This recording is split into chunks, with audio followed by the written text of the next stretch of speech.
So let me just start with Faulkner. This is a really interesting image of Faulkner in Japan. We know that Faulkner is so much associated with Oxford, Mississippi, but he actually traveled quite a bit under the sponsorship of the State Department. He was there because the State Department asked him to travel around and to give talks.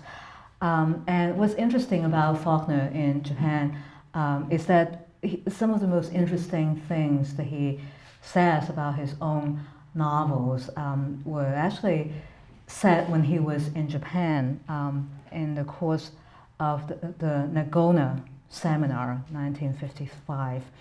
And this is really what he says about The Sound of Fury. This is how the book grew.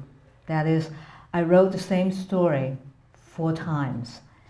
None of them were right, but I had anguished so much that I could not throw any of it away and start over. So I printed it in the 4 sections. I mean, this is obviously tongue-in-cheek. He's saying that, he's written so much in 4 different ways that he can't bear to get rid of any of it, so it's keeping all 4, and it's the same story told 4 times. It's tongue-in-cheek, but there's an element of truth in it. So let's try out, follow Faulkner in that thought, and think of The Sound of Fury, the 4 sections of The Sound of Fury, as theme and variation, right? So, it's a very interesting musical structure, theme and variation.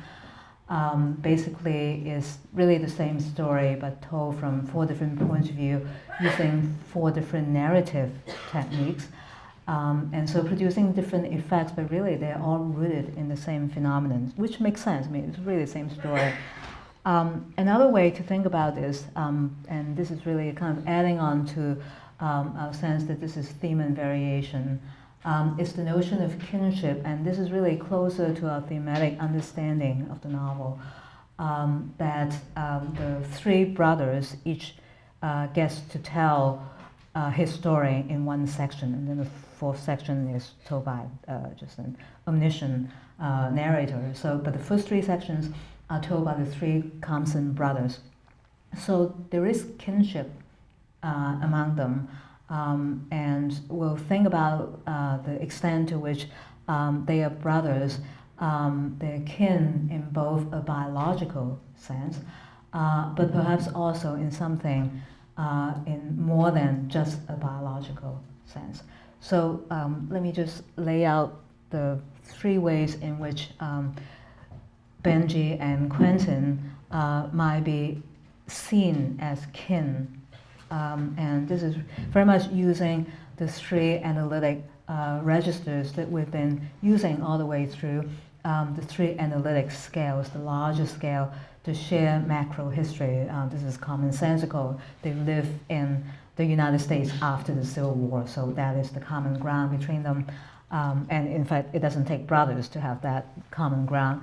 And especially thinking about race relations and the tomorrow of race, thinking back to that line from Macbeth, Scene 5, Act 5, Scene 5.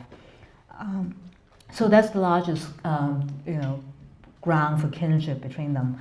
And then there's another ground for kinship, which has to do, obviously, with Faulkner's narrative experimentation and the traumatic loss of Caddy that we saw last time that's being repeated in the Quentin section.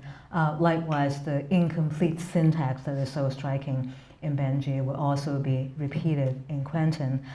And finally, the importance of the sense of smell that is in Benjy would also be repeated in Quentin. We'll look at the kinship first, and then we'll look at variation. Even though they're brothers, they're different as well. So basically, today's lecture is about kinship and variation. But let's start with the kinship, and I want to talk a little bit about race after the Civil War, especially Faulkner's understanding of that.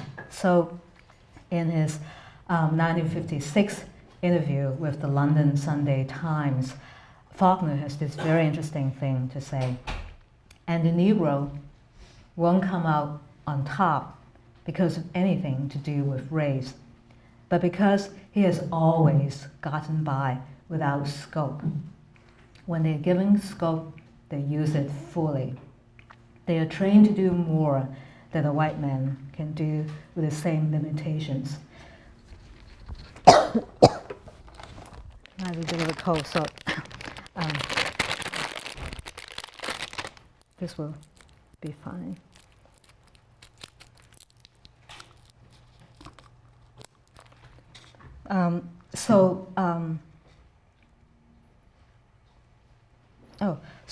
This is the way that I'll like to think about race is by going back to Macbeth, scene 5, Act 5, scene 5, and the first line actually of Macbeth, Act 5, scene 5, is tomorrow and tomorrow and tomorrow, and thinking that, mapping that onto race relations, we see that Benjy is 33 years old.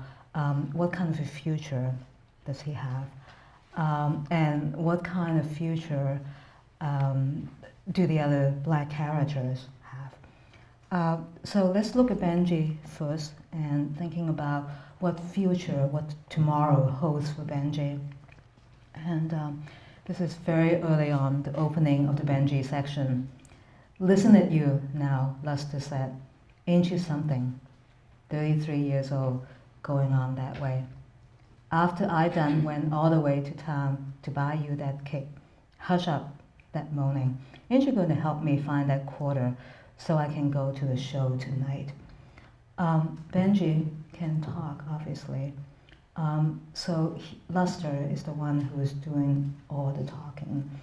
But I think that Faulkner seems almost to be emphasizing that Luster is the player in the present, and he's going to be the player in the future.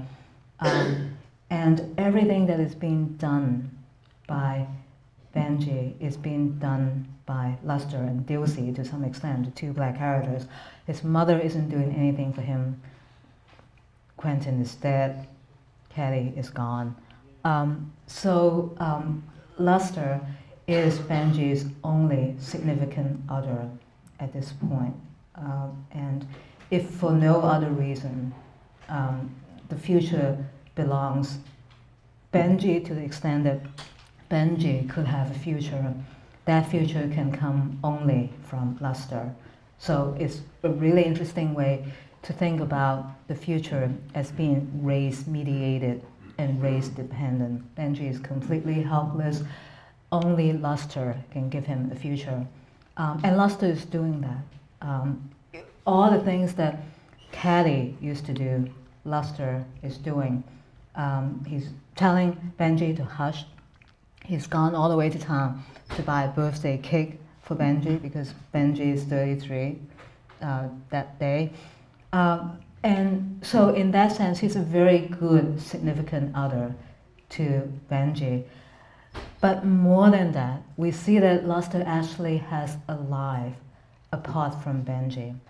The last sentence of that passage, ain't you going to help me find that quarter so I can go to the show tonight? Luster wants to go to the show completely independent of Benjy. He has his own desires. He has a life apart from Benjy. And Benjy is really just an aside, an appendage, in this case, someone who should help him to find that quarter so he can go to the show, pay for the show and go to the show. So all of this is to suggest that the playing field has been reconfigured, and who is at the center, who is the main player, who is the protagonist in this drama that is unfolding into the future. That really is an open question, and there's a strong suggestion that the playing field has been so reconstituted that black characters would be the protagonists. So let's think more about the tomorrow of race, but going off in a slightly different direction. And this is the very end, towards the very end of the Benjy section. So basically we're looking at the two moments that bracket the Benjy section. Once again, Benjy is with his significant other, Luster. He put my gown on, I hushed. And then Luster stopped. his head toward the window. Then he went to the window and looked out. He came back and took my arm. "Here she comes," he said. "Be quiet now." We went to the window and looked out. We came out of Quentin's window and climbed across into the tree. We watched the tree shaking. The shaking went down the tree, then it came out, and we watched it go across the grass. Then we couldn't see it. "Come on," Lester said. "There now. Hear them horns. You get in that bed while my foot behaves." Okay, it's completely ungrammatical, and that's just fine. The future can belong to people who don't speak standard English. It's not a problem. But what is interesting here is that we're seeing something that only one person understands. We are actually in exactly the same position as Benjy. We have no idea what's going on. The meaning of what they're watching, whatever it is that's coming out of Quentin's window, and this is the female Quentin, the daughter of Caddy, whatever is happening, whatever is coming out of Quentin's window, what's going to come after that, what occasions that movement out of that window, all of this will not be disclosed to us until section 3, when we get to the Jason section. So there's a really interesting differential of knowledge in this moment. Benjy obviously doesn't know what's going on. We, the readers, also don't know what's going on. The only person who's fully in command of the requisite knowledge is Lester. I think this is very deliberately set up by Faulkner to highlight the extent to which black characters have knowledge and agency. So much for Benjy, and obviously Benjy is a part, of the black world. I think that we should even suspend. Benjy looks white; he's pasty actually, but we can think of him as really part and parcel of the black world, and his well-being is completely dependent and of a piece with the well-being of the black world.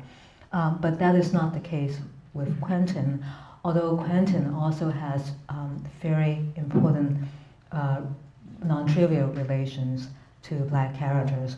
And one black character who's following him around is the Deacon, right? So this is a black man in Massachusetts, and this is what the Deacon says to Quentin. "Yes, sir, right this way, young master. Here we is, taking your bags." From then on until he had you completely subjugated, he was always in and out of your room, ubiquitous and garrulous, though his manner gradually moved northward as his raiment improved, until at last, when he had bled you, until you began to learn better, he was calling you Quentin, or whatever. So this is a black man who's definitely not the same as the Lusters and the Dosies who have stayed on in Mississippi.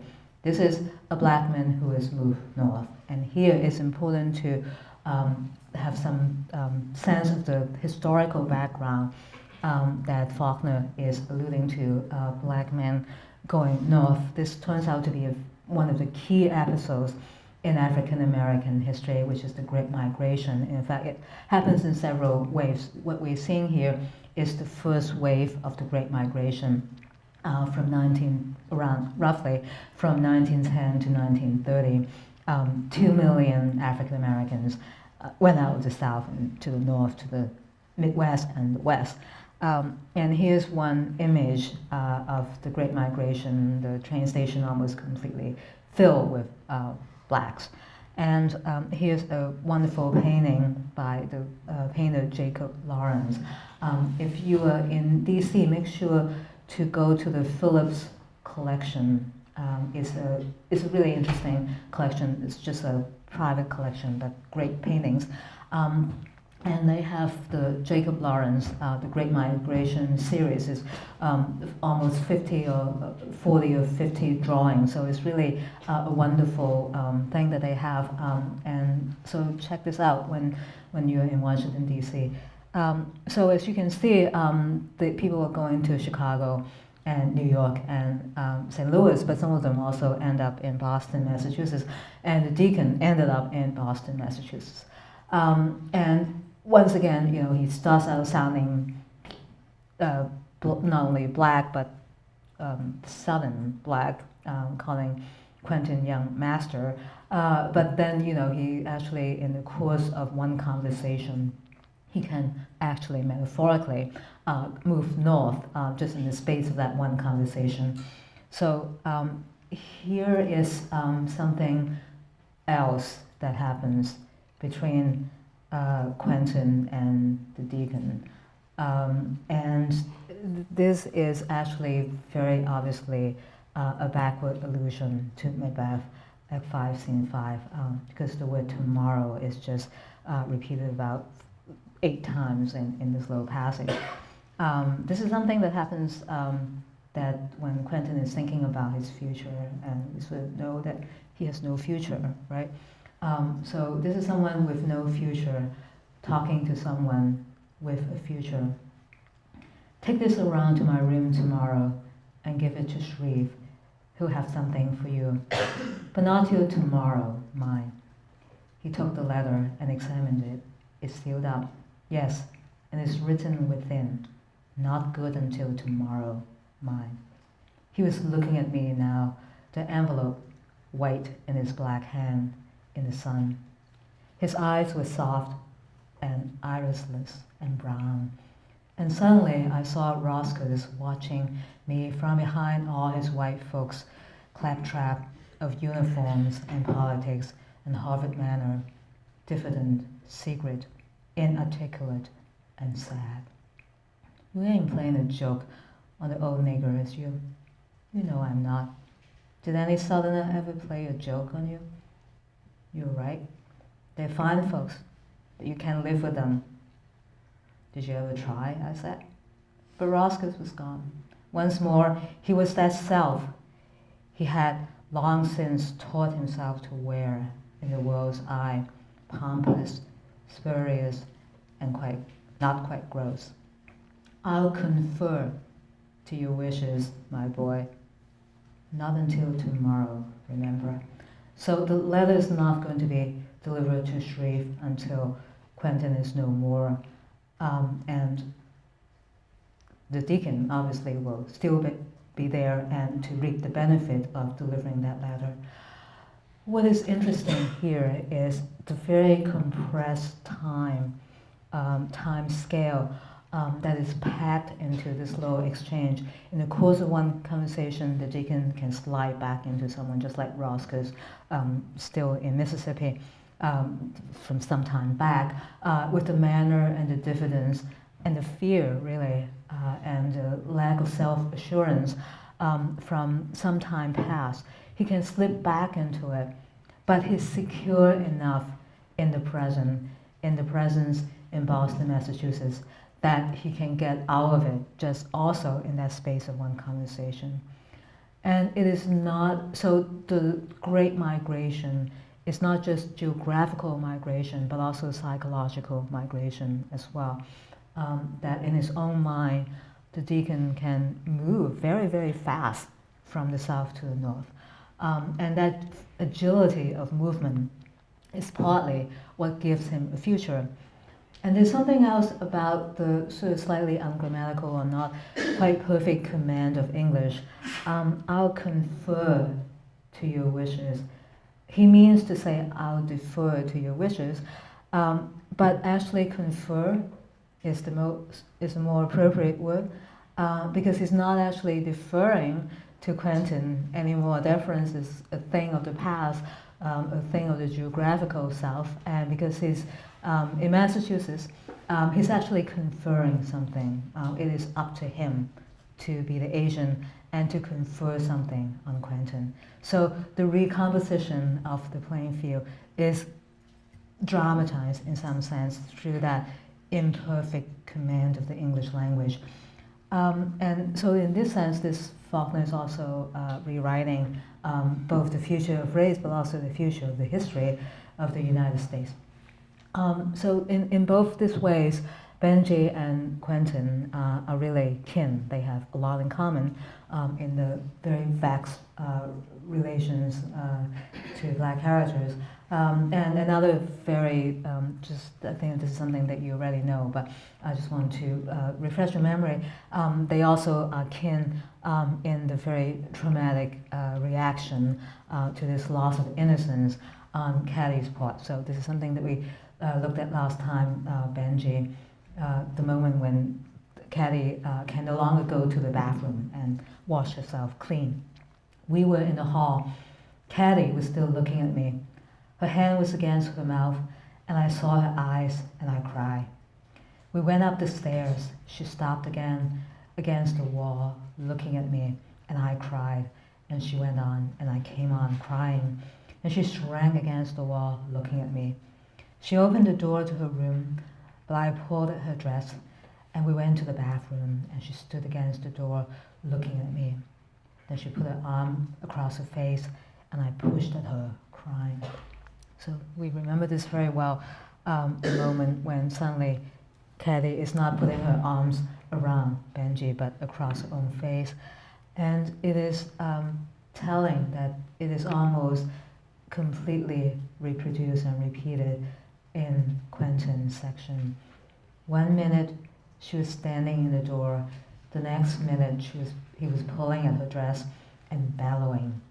His voice hammered back and forth between the walls in waves, and she shrinking against the wall, getting smaller and smaller with her white face, her eyes like thumbs stuck into it, until he pushed her out of the room, his voice hammering back and forth, as though its own momentum would not let it stop, as though there were no place for it in silence, bellowing. It's exactly the same episode, except that now, all of a sudden, we hear that sound, that bellowing, that Benjy is making that, of course, is invisible and inaudible when Benjy is telling the story. We know exactly what that sound is doing. Caddy seems to be shrunken. She's getting smaller and smaller. She's so pushed around by Benjy that she's getting smaller and smaller until she has no place to go. And we really haven't thought of Benjy as being aggressive, but that's really what he is. You know, innocence is aggressive in its demand that the world should completely conform to its dictates. And Benjy is relentless in demanding that Caddy should conform to his dictates. And the bellowing is the weapon that he uses to make sure that she does that, and when she cannot, he just keeps on doing it. So from Quentin, we have this added perspective of what Benjy is doing to Caddy, but otherwise it's exactly the same moment, the same Caddy occupying the emotional center, and it's an unbearable place for her two brothers to be. It's not surprising then that the consequence of that traumatic loss should be articulated in the same way. In Benjy, it's articulated as incomplete syntax and the consequences of that incomplete syntax. I was trying to say, and I caught her trying to say, and she screamed, and I was trying to say, and the castration would come after that. Here's Quentin exhibiting the same symptom, the same reaction to the loss of Caddy. And it is surprising because, you know, we can say that Benjy has an incomplete syntax because he's an idiot, he's clinically retarded. Quentin is not retarded, but he also doesn't speak in complete sentences when he's very agitated. Because women, so delicate, so mysterious, Father said, delicate equilibrium of periodic filth between two moons balance. Moons, he said, full and yellow, as harvest moons, the hips, thighs. Outside of them, always, but yellow. Feet, soles with walking like. They know that some men, that all those mysterious and imperious concealed, with all that inside of them, shapes an outward suavity, waiting for a touch too. liquid putrefaction, like drowned things floating like pale rubber, flabbily filled, getting the odor of honeysuckle all mixed up. This stream of consciousness is completely internal to Quentin, and the logic of association is also peculiar to Quentin, so that it would be very hard for us to understand completely. All we can say is that this is both a point of commonality between Quentin and Benjy, and also the point of departure or deviation. From Benjy, we never get the sense that women are filthy, that there's something really repulsive and abominable about women, that just having the menstrual cycle, that in itself is kind of filthy.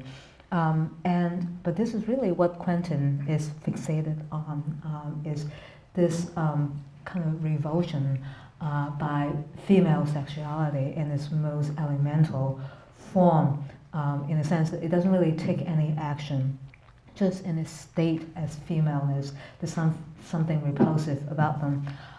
So this is a way, this stream of consciousness is Faulkner's way of getting us to get into a mind that is very different, in some sense, as different from us as Benjy's mind is. And so let's think about this also by way of the one thread that Faulkner is giving us.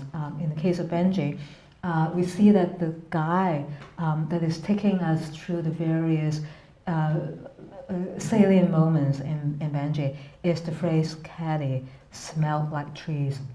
And in the case of Quentin, the phrase that will perform a comparable function is getting the odor of honeysuckle all mixed up, right? We see that that's the last sentence in that very strange passage.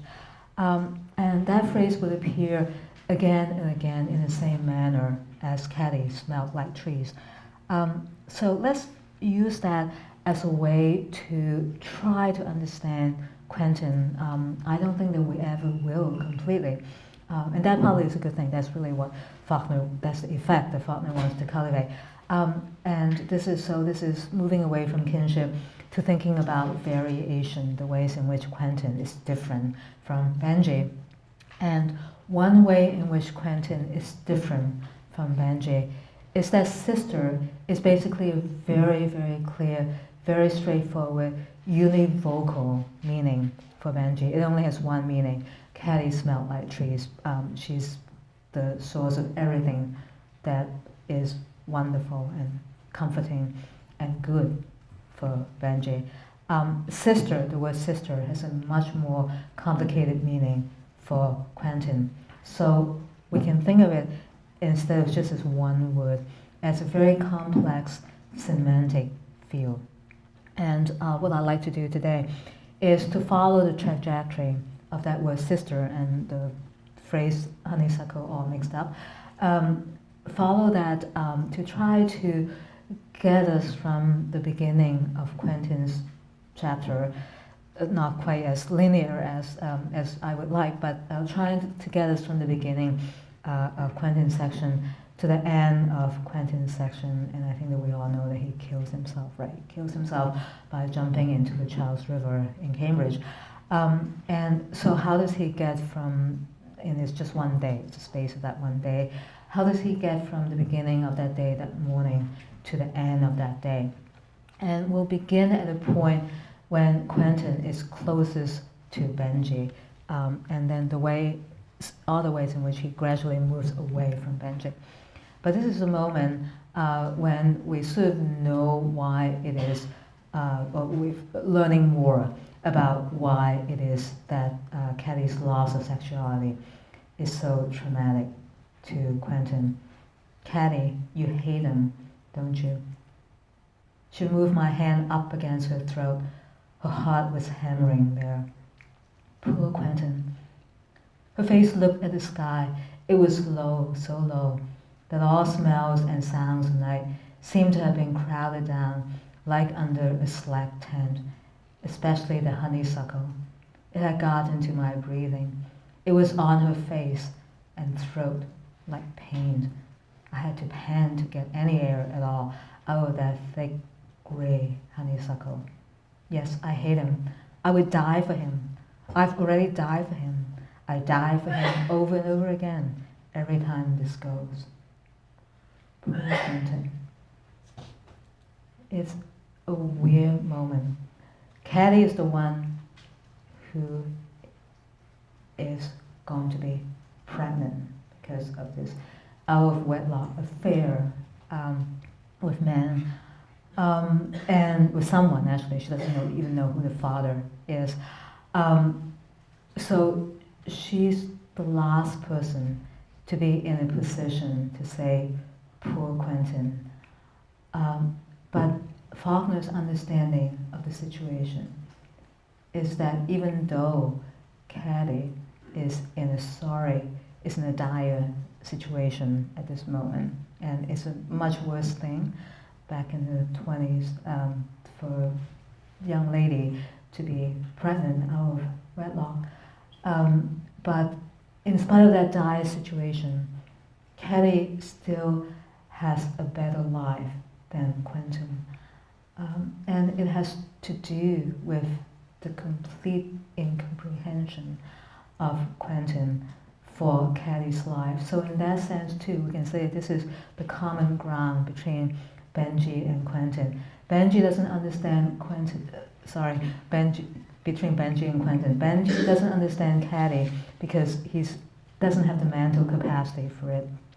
And Quentin doesn't understand Caddy because he's never had the experience, and we know by the end of section 2 that he never will have that experience. What does it mean to have that particular sensation and to have gone through that, even though the consequences are terrible? So we can see another way in which this is actually a point of intersection between The Sound of Fury and The Great Gatsby, and there's really a lot in common between Quentin and Gatsby as well. The intense desire for the love object to deny that she has any relation to anyone other than yourself, right? This is what unites Quentin and Gatsby. Gatsby can't stand the thought that Dulcie might have been in love with Tom at one point, and Quentin can't stand the thought that Caddy might actually be in love just at that moment when she's having sex with this guy. He can't stand that thought.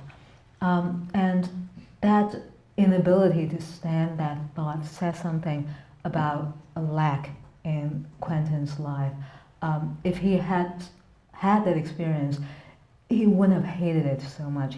It wouldn't have been so unbearable for him. So that, and Caddy completely understands that. So that's the background for that repeated phrase, poor Quentin. And so this is the point where Benjy and Quentin are really as one. The two brothers are as one. And now we begin to move away from that point of unity between Benjy and Quentin, because we also know that in fact Caddy is a very fleeting presence in the Quentin section. The person who's there a lot is actually a little Italian girl. So that's a very odd choice on Faulkner's part, that for a good part of the Quentin section, Quentin is actually walking around with a little Italian girl that he calls sister. So we're starting to get the different permutations of the word sister in this very complex semantic field. Hello, sister. She extended her fist. It uncurled around a nickel, moist and dirty, moist dirt rich into her flesh. I handed the buns to the little girl, her fingers closed about them, damp and hot, like worms. I went on. Then I looked back. She was behind me, under my elbow, sort of eating. We went on. It was quiet, hardly anyone about. Getting the odor of honeysuckle all mixed. She would have told me not to let me sit there on the steps hearing her door twilight slamming, hearing Benjy still crying, supper, she would have to come down and getting honeysuckle all mixed up in it. So here we're starting to get the conflation of the two sisters, right? So there's the in the italics, it's going back to that dramatic moment still. Caddy not being able to wash herself clean, Benjy bellowing, door slamming, Caddy still up in her room. So still that moment. But that moment is bleeding into, that moment from the past is bleeding into Quentin's current walk with the little Italian girl. And that accounts for the images of dirt and filth that are being projected onto the little Italian girl. She's just a little girl, eating buns. But the images of her are actually of a much older woman, moisture and dirt rich into her flesh. So at the very least, we can say that Quentin's experience of the entire world is channeled through, mediated by, and contaminated by his sense of the loss of sexual innocence on the part of Caddy. So that every single woman that he's going to encounter is going to carry some attributes of the Caddy who's lost her sexual innocence. And the word sister also carries the weight of that contamination. But there are other interesting permutations of the word sister. And I just want to go back, take us back now to the very opening of the Quentin section. And this is something that is, once again, very peculiar, a kind of logic of association, not entirely clarified for us. I don't suppose anybody ever deliberately listened to a watch or a clock. You don't have to. You can be oblivious to the sound for a long while. Then in a second of ticking, it can create in the mind, unbroken, the long diminishing parade of time you didn't hear. Like Father said, down the long and lonely light race, you might see Jesus walking, like. And the good St. Francis that said, little sister, deaf, that never had a sister, is making no sense to us on page 76, and it's probably still not making a whole lot of sense to you right now. We know, though, that the watch is very important. He steps on the watch and breaks the face of the watch. So he seems to have some quarrel with that watch, and we'll come back to this important detail at the end of the Quentin section. What is it? Why is it that he's so angry at the watch? But for now, let's think about that last line and the good St. Francis that said, little sister deaf that never had a sister. So we've just seen the mapping of the word sister onto little Italian girl. And now the word sister is mapped onto deaf. Okay? So what is it that enables that mapping to take place? And here I should say something about the way of reading Faulkner on the whole. I don't really think that we need to do a lot of research to understand Faulkner. You know, he's hard to understand, but actually it takes more reading than doing a lot of outside research. But here is one moment when actually some outside research would cast light on this particular logic of association. So I just want to bring up this very strange possible reference for Faulkner, and that is it has to do with St. Francis, and he's telling us that St. Francis is important to him for some reason. This is St. Francis' Canticle of the Sun, which turns out to be pivoted on the word sister.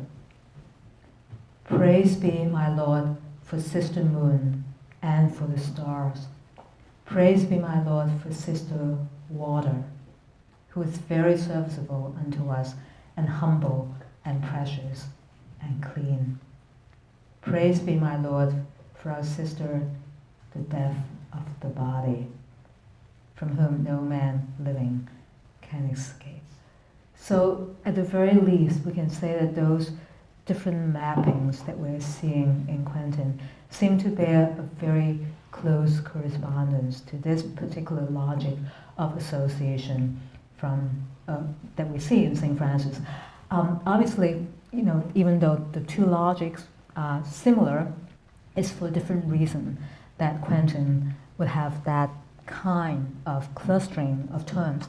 So let's move on now to see what sister water means for Quentin.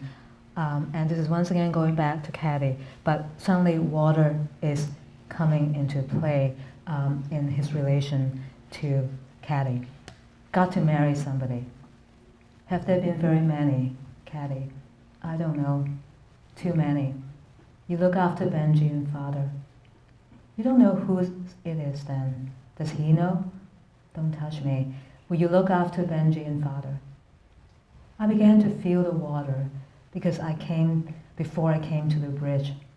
The bridge was of grey stone lichened, dappled with slow moisture with a fungus crab.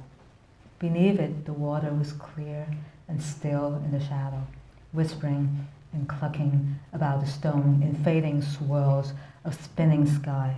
Caddy, that I've got to marry somebody.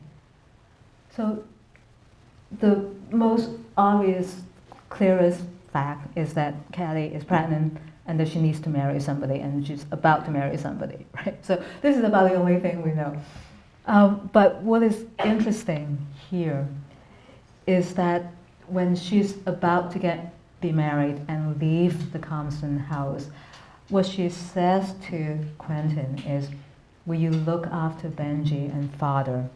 It is something that someone who's about to leave will say. Someone who's about to get married and leave will say. But it could also be said by someone who's about to kill herself, right? I'm going to be gone. There are two possible meanings for look after father and Benjy. Someone who's no longer going to be around anymore. It's by someone who's not going to be around.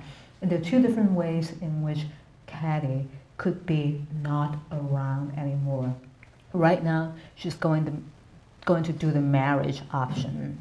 That's the way in which she's not going to be around anymore. But in Quentin's mind, there's already that alternative route that he's toying with. It would be very nice if Caddy were to kill herself by drowning herself. It would be one way. It would be the water this time is not something in the bathroom. It would be this gigantic body of water. But she would indeed wash herself clean in that body of water. So this is one way in which sister and water constitute a potential mapping in Quentin's mind. But Caddy is not going to do it. She's just going to get married. She's going to be alive. So this is the problem for Quentin, is that Caddy is not going to clean herself by killing herself and by jumping into the water. And he's furious. And the world is nothing is right when she refuses to clean herself as he demands her to be clean. So this is his conversation with his father. And father said, it's because you are a virgin, don't you see? Women are never virgins. Purity is a negative state and therefore contrary to nature. It's nature is hurting you, not Caddy. And I said, that's just worse. And he said, so is virginity. And I said, you don't know. You can't know. And he said, yes. On the instant when we came to realize that tragedy is second-hand. So it would have been the right kind of tragedy if Caddy had just killed herself by jumping into the water. It would have been appropriate cleansing kind of tragedy. And instead, she's not killing herself. Somebody has to kill himself in order to perform that needed action. And Quentin's father is completely disapproving and, in fact, making fun of that whole operation. That it's right that Caddy shouldn't be too upset about her pregnancy. Women are never virgins to begin with, never. They're never virgins. Interesting interpretation of virginity. But I think that it really is an interesting observation that the person who is both on the part of Mr. Compson, but also on the part of Faulkner, the person who ought to be most upset by all of this is actually not the most upset about it. And what happens when tragedy becomes secondhand, becomes vicarious tragedy? Quentin is reacting to this tragedy on the part of his sister and making it his own tragedy, because in some sense that's really the only thing that he can call his own. So the problem with secondhand tragedy is that it really is somebody else's tragedy. It is not Quentin's own tragedy. At the moment, he's being devastated by it, and he likes to be devastated. He likes to be heroic and devastated, and to be devastated on behalf of his sister, and to feel that he's the one who's going to make everything right. But there's always the danger that a second-hand tragedy will very soon fade out and become a non-tragedy. And that's why the word temporary is such an unbearable word for Quentin to contemplate. And I, temporary, and he, Mr. Compson, his father, and he, you cannot bear to think that someday it will no longer hurt you like this now. And I, temporary, and he, it is hard believing to think that a love or a sorrow is a bond purchase without design, and which matures willy-nilly and is recalled without warning, to be replaced by whatever issue the gods happen to be floating at the moment. And I, temporary, and he was the saddest word of all. There is nothing else in the world. It's not despair until time. It's not even time until it was. So the tragedy isn't even that Caddy is pregnant. That's really nothing.